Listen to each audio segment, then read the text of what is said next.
taking into account consequences yet, right? So, and as you can see, the red part is the part of, here you can see this part here is like around very, very deep in the brain. It's the amygdala, right? The limbic system. It's not yet activated and connected enough. And we need to connect all of our, let's say, people call it reptilian brain, subcortical structures, whatever you want to call it, but it's survival. It's only for survival, fight, flight, collapse, or freeze, right? So this part that only looks for biological, listen to this, biological survival. Never say survival without the word biological, because these parts of the brain only intend the physical part, the organic part, not the dignity of being human. Not, you know, what it really means to be human and to be loved and love other people in the way humans can do, right?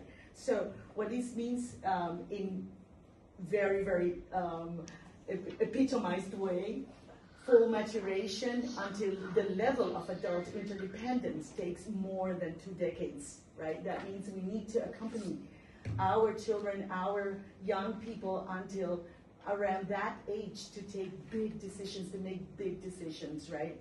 Also, when we see this, you know, when we have a teenager jumping beside us, trying to tell us, oh, Mom, I want to go this, or teacher, I want to do that, or whoever, right? And they're jumping and they have to move and they have to do many things. It's not chaos. It's the differentiation process. And what you can see here, there is a lot of dopamine going on. There's a lot of synapses. It's the connection between neurons going on. So what does that mean? It means vulnerability. They're very, extremely vulnerable to any external agent. And we can change this track, this way that is pre-programmed in our DNA. We can change this, and we can mature things before they can mature emotional regulation. Then emotional regulation is going to be really hard, or it's going to be very, very challenging, right? And then the third one is that differentiation brings forth functions toward fulfillment of the uniqueness of each individual. Okay, so everything's good, you know, like it's like origin, division, it has to divide in many, many areas. For what? For integrity, for integration, okay, for reuniting into the person that we want to be. So this is only to show you like an iceberg, because we see like a full person with all of these things, you know, physically, but they're not ready. They're not ready for many things, right? Because the brain that makes decisions, it's completely developed only until 25, like we said, and that's not everywhere. That's an average. Of course, many people mature faster and others take longer, and I have to look at my time, and we have around 86 billion neurons for around 100 to 300 trillion potential connections. So imagine all of those connections without knowing these principles. Imagine that. Can you imagine that? Just look outside and you will see what it is like when this happens. Sorry, something's happening with the clicker. There. Okay. So never forget that we are in front of something that we don't see the whole thing in there. Remember the chart, and then we'll see better. So the dopamine in the teen brain. Well, the president of the Women's Federation for World Peace, you have these in the handouts that I gave you. You have these, sorry, it has 2 or 3 typos. And this is like the pathway to become a user or a criminal. And it all ends, and this is science-based, and it's completely in accordance with the opening remark, right? So we have disrupted families, that children have to go through divorce. And we're not saying anything against any of that. We're saying anything, everything against suffering, human suffering, right? So we need to really devote ourselves to end this suffering in any way and any level, right? So this is all statistic-based, and poverty was mentioned already, economic hardships. daddy not showing to the volleyball game, to the football game. Parental use, that's a big predictor, right? So sometimes we forget that there is a brain there. There is an area in the brain that has something called mirror neurons. Mirror neurons, they mirror what parents do. They don't do what parents tell them. Because this is not an age where you can do what you listen, but you do what you see. So you're gonna pick up not only all of it, when you see how they move their hands, how they walk, how they talk, oh, you look so much like your mom. But you're not only picking that up. This is called vicarious learning. All of you know about that. It's like mirror learning, right? So, sorry, I have to really run more. And then you can see all of the pathway that takes you there has to do with the family. What happens there? The whole community, the whole society. So we need, I would say, reformation of all of us, all society actually. See how the brain is so vulnerable that you can change the way it will be wired. And if you read here, it says you can perpetuate this cycle, because we know now that if you are a using parent, a parent that use drugs, then there is an intergenerational, and always the answer is in the golden thing. So first condition that we need to know, and it's on your handout, all human brains need drugs to develop. And she goes, what? Really? Yes, all human brains need drugs to develop, but all drugs needed are here. They're in our central nervous system, right? So what we need to know is how it works. We need to know the principles of how it works. And development, this is the very important principle, occurs in phases that should not be skipped, underestimated, overestimated. Sometimes we overestimate our children's intelligence, and it cannot be also ignored. So this is how the brain develops, and it goes from back to front, down, up, or whatever. But what it means is that from primitive to more sophisticated. So until we're not in this a stage of more sophistication, we cannot attribute or ask for things that children cannot give us, like prevention measures, right? The fourth condition, development of all phases should be carried on according to principles that make sure we create the uniquely human environment. Humans can talk, humans can dialogue, humans can direct their modeling.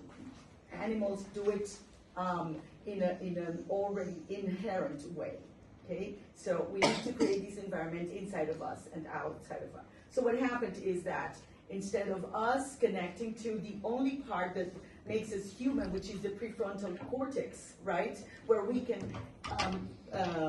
encode principles, religious principles about God, about goodness, about being a good person and all of that, it's not taking command of our lives, but our self-serving lifestyle. Why? Because we listened to those drives and we didn't know what was going on, right? So what we have now in our minds, in our brains, it's a leaders at war. There are two places in our brain that want to become the CEO of our lives. Please take a picture of this, because I'm not going to be able to. But this is to explain the whole thing, but this is the mere thing of everything. There is a reverse dominion inside of ourselves. Instead of us being dominated or guided to guide our lives and base our lives in principles, we are basing our lives in emotional logics, in biological logics. And the beautiful thing of this is that there is, everything is in unity. Religion and science, right? So I'm not going to read it now, but you can also take the picture. Here's Viktor Frankl and Carl Jung, but we see in the Bible the same thing, The Bible says, for example, what I see, but I see another law in my members, warring. It's a war against the law of my mind, right? And Carl Jung said, until you make the unconscious conscious, it will direct your life, and you will call it fate. So, and this is Luan Brizendine, please take her picture and look for her. She completely goes to the same conclusion. So I'm just going to pass this really fast. This is how why you should connect. The railroad represents the level of connection to your principles, and if you don't take your time to do this, any unprincipled approaches will take you off track.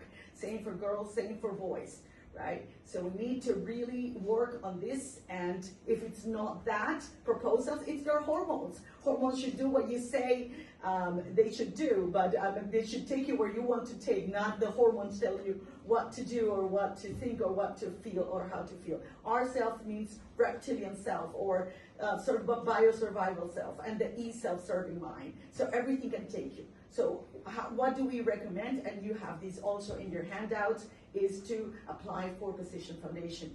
And when you have the peer pressure, which is the president of Women Federation mentioned all of these situations, right? What you do is you want to be a star and use this an acronym.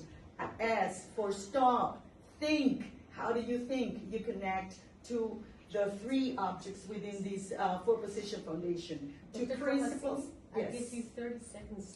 30 seconds. I'm so sorry. I really gave you extra time. Yes, okay. So this one you have in your handouts. If you want more, my email is there.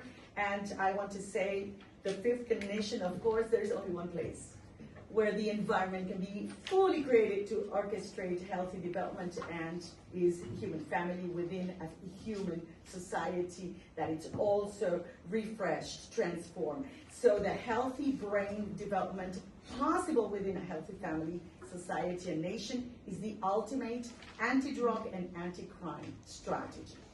And the rest of this you will see in the handouts. Thank you so much, and I'm sorry because I really wanted to convey more powerful information for you. I'm just leaving this so you can take a picture, and also the next. Thank you so much.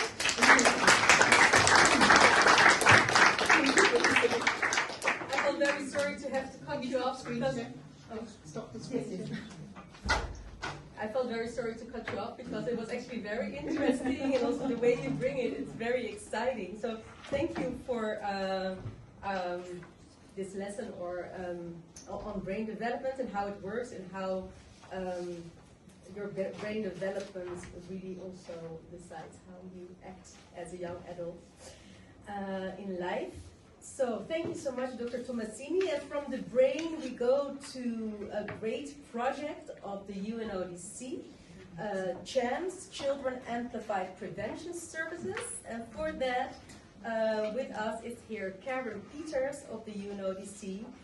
She's a public health and policy specialist with over a decade of experience across the United Nations system and global health sectors. She currently serves as Drug Use Prevention Program Officer with the UNODC in Vienna, where she leads cross-sectoral initiatives focused on family skills, prevention science, and evidence-informed policy development. There's lots more to say about Mrs. Karen Peters, but we are very pleased that you're here and that UNODC is supporting our side event, and the floor is yours. Thank you very much. Firstly, thanks so much to the Women's Federation for World Peace for consistently engaging us on these very important topics and providing us a platform to share some of the work that we are doing with the member states around prevention that links to the topics. I would also just like to acknowledge that the presenters before me shared a lot already about the foundations of why we work on systems approach to prevention. Particularly, Hori-san, when you were mentioning around crime prevention is not the responsibility of families alone. We need to have a multisectoral approach. And Attorney Migano talking about every child needs to feel safe and empowered and protected to grow. These are very foundational principles that help to guide the development of our initiative called CHAMPS. So if we go to the first page, oh sorry, the next one. Oh, I think you could, yeah. Okay, got the power. Okay. When we were developing the CHAMPS framework or the CHAMPS initiative, there were some common objectives that we wished to clarify around prevention science. And we looked at the prevention approaches that were taken at a systemic level. Now, Dr. Tomasini was talking more on the interpersonal level when it comes to individual brain development. The CHAMPS initiative is looking at systems. So more in an institutional sphere on what governments, what organizations, what different groups that are working in prevention can do to contribute to prevention. We noted that there was often very limited approaches that were evidence-based on prevention, and these were specifically only focusing on awareness-raising campaigns around what works in prevention of drug use, or at least for child development. We also noticed that the prevention programs that were available mostly focused on adolescence as a life stage, and for us this was an intervention too late when you are focusing on adolescence. And we also looked at what the evidence shows around vulnerability to drug use, that it is linked to multiple factors and it's not just based on a lack of information. And when we accept that prevention is not just a lack of information, we can see how awareness-raising campaigns is just not sufficient to have effective prevention systems. We based the program or the initiative on what the international standards on drug use prevention say around what works for preventing drug use and other risk behaviors. The international standards that was updated with the WHO in 2018, that's the current version we're using now, is also encompassing substance use prevention, so it's not just about drugs or narcotic drugs. And when we are working on what works on prevention, we also consider that this usually have cross-cutting benefits to other risky behaviors. So what is CHAMPS? Essentially, it is a systems approach to prevention. It supports countries to strengthen prevention across age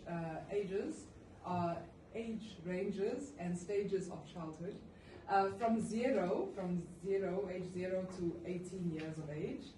It's aligned with the international standards, and it integrates interventions across families, schools, and communities. It ensures, and it aims to ensure, that no child falls through the cracks, that we have a system in a country that is really essentially covering all the bases when it comes to what can help support that child's development.